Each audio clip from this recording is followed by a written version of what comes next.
Your last fight, you know, you went and fought Dracus. Yeah, it was I know. for a championship. Yeah, that was, again, you know, I'm my own man. The UFC doesn't control any of us, but I probably should have said no to that. I you know, wasn't healthy for it, so. But, you know, you get pulled in the big guy's office and they say, hey, well, if you don't say yes, somebody else will, and you'll be put on the back burner. So you just kind of say yes and hope things pan out. And, you know, sometimes they pan out, sometimes they don't. Well, how did it all work out? Because, I mean, that was a very important one. It was one in which you had felt that you had beat the guy and that they had given it to you. At the end of the day, like, it's all bullshit. Like, I mean, you take Dracus. He goes and loses Chimaev, and now no one really talks about him. It's like, dude, this whole sport, it's like 1 minute you're on top, 1 minute you're not, and just, I don't really find my happiness from it. I like to train, I like being around the boys, the guys, I like to fight, but at the end of the day, dude, it doesn't really like define who I am now, especially as I get older. You know, it's like the UFC logo and the blue check mark, you're starting to realize like it doesn't matter. I love fighting. I mean, again, this is my blood, it's who I am.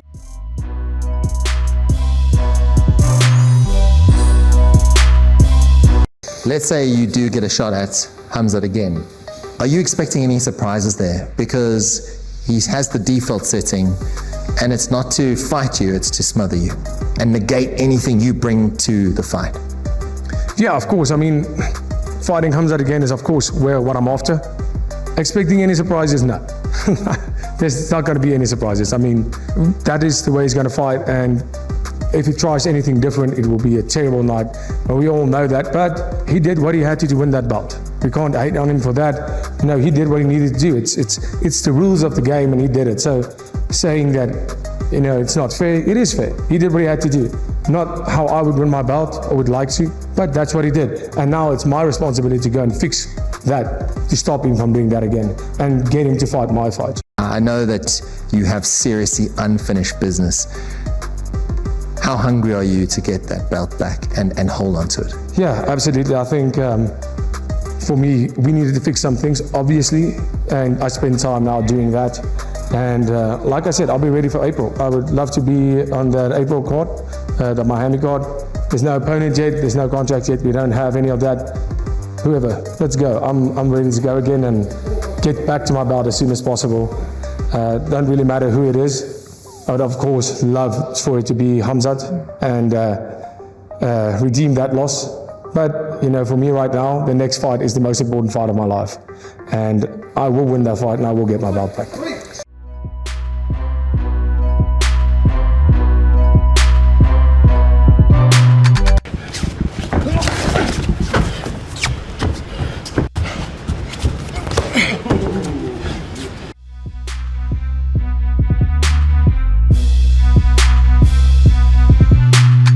I really want to fight Arman.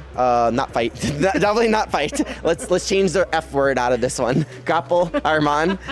He's incredible, but he called out my friend Tom Hardy in a grappling match. And my friend Tom Hardy is an actor that's a purple belt. Like, he was a purple belt, now he's a brown belt. Congrats, Tom. But I just don't like that he did that. Like, he could grapple actually a grappler. You know, I'm lighter than him, so I'll just go up and face him. Like, that would be a really fun match for everyone. Can I face him? He's so much bigger and stronger. Can I beat him? We'll see. And when would you want that to happen? What's the timeline for that? Send me a location.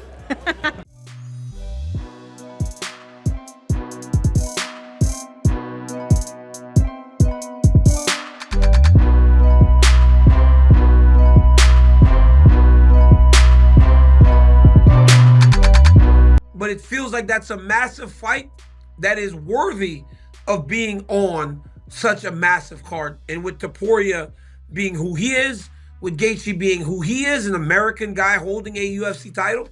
Look, the UFC booked Paddy Pimblett versus Justin Gaethje. Paddy Pimblett won, you had a star that was going to go fight Ilya for the belt. Justin Gaethje won, now you have an American guy holding a portion of a title with a fight at the White House that is going to happen in June, around 4th of July weekend.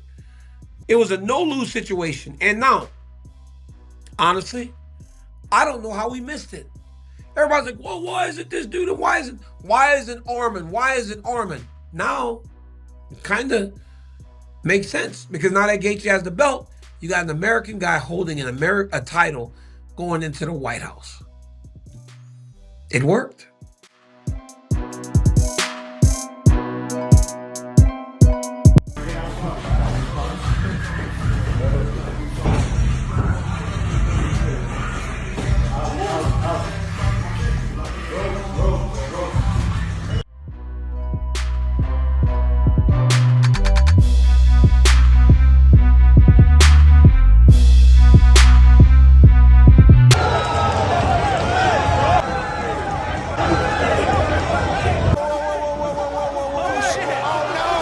rehabilitated after the suspension? Is that right? Yeah, no. Whole new man. I mean, to a certain extent, you haven't fought in a year, and you're married, right? Yeah, no. I mean, that suspension was just a slap on the wrist. Like, I'd do it again. That was deserved it. Really, it only should have been 6 months, but it was booked up, so I just kind of had to ride the bench.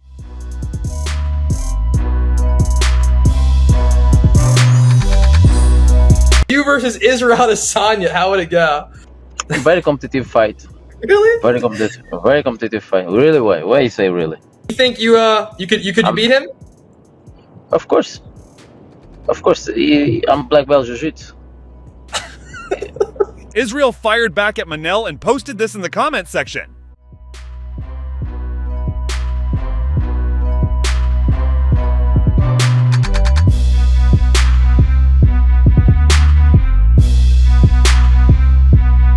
Put an event on at the White House and not have the fight card just blow everything else to smithereens, right? This thing has to deliver, and it absolutely will. And they're going to put together the most incredible night of fights that us fight fans, UFC fans, could ever imagine, right? And there's no bigger fight right now, in my humble opinion, than Islam Makhachev versus Ilia Topuria. Yeah, I like this idea. If UFC want, I know a lot of MMA fans want this fight.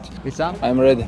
I know Justin is the interim and Ilia is the undisputed, and that should happen. It really should. But this is a once-in-a-lifetime occasion. It's going down on the White House lawn. President Trump will be there. The whole world will be tuning in.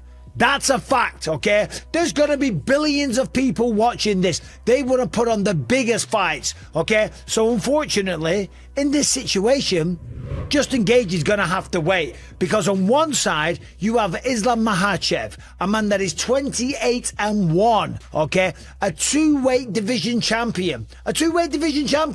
Dominated lightweight, the greatest lightweight fighter that the sport has ever seen. Yes, Conor McGregor was a bigger star. Yes, Khabib Nurmagomedov may be the GOAT, and he's a cultural icon, of course, and what he's done in this sport will never be forgotten. But on paper, Islam Makhachev has defended the belt 4 times.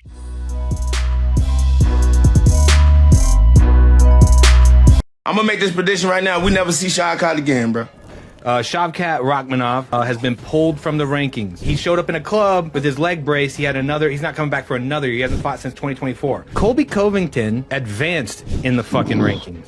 I'm gonna make this prediction right now. We never see Shavkat again, bro. You think about Shavkat, he not no content creator. At least Kobe keeping his name out there. But every time we hear about your name, it's about something negative, which is the bad part, right? About Shavkat. It's gonna be to the point where the fans lose just interest. They gonna forget about Shavkat. They gonna send his bad ass back to Kazakhstan, back home.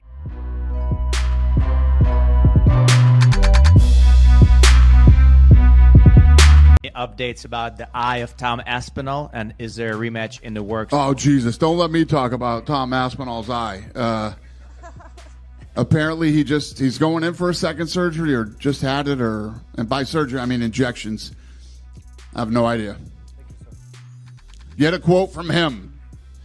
God fucking forbid I say something about it. Speaking to MMA journalist Peter Carroll, Aspinall said, "I'll never stop loving MMA, but I just hate the business. I think that fighters are completely replaceable, and the business will make you feel like that any chance it gets. Even if you get hit with an illegal move, which could affect the rest of your life, they don't really give a shit, and no one else does either."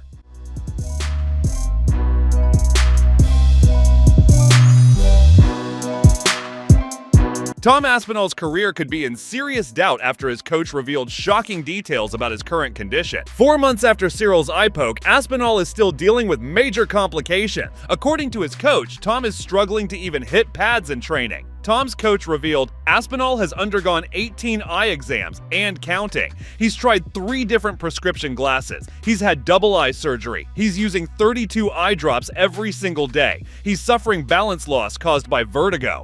He has blurry vision with a constant black spot. He experiences double vision that makes him physically sick. He can't drive. He can't properly track moving targets. He even misses people's hands when trying to shake them. His coach says he struggles to use his phone and even play with his own kids. Considering what Tom's coach has revealed, the question now isn't when Tom Aspinall returns, it's whether he ever can.